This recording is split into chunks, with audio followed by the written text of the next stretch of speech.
पालघरमध्ये मागील 3 दिवसांपासून झालेल्या मुसळधार पावसानं जिल्ह्यातील भात शेतीला मोठ्या प्रमाणावर फटका आहे। हजारो हेक्टरवरील भात शेती जमीनदोस्त आहे। यावेळी आमदार राजेंद्र गावित यांनी नुकसानग्रस्त भागाची पाहणी केली। मराठवाडा आणि विदर्भाप्रमाणे पालघरला देखील शासनाच्या मदतीची अपेक्षा असल्याचं गावित म्हणतात। माझी मुख्यमंत्री महोदय आणि उपमुख्यमंत्र्यांकडे माझी मागणी राहील की जो अतिवृष्टीमुळे जे नुकसान विदर्भ मराठवाड्यात झालेलं आहे त्याच पद्धतीने त्यांना ज्या पद्धतीने आपण नुकसान भरपाई देणार आहात तशीच नुकसान भरपाई या कोकणामधले सुद्धा इथे शेतकऱ्यांना सुद्धा त्या ठिकाणी नुकसान भरपाई दिली पाहिजे।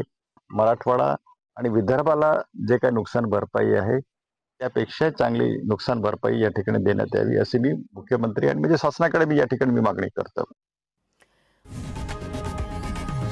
लोकशाही मराठी ऐका, पहा, जागरूक रहा।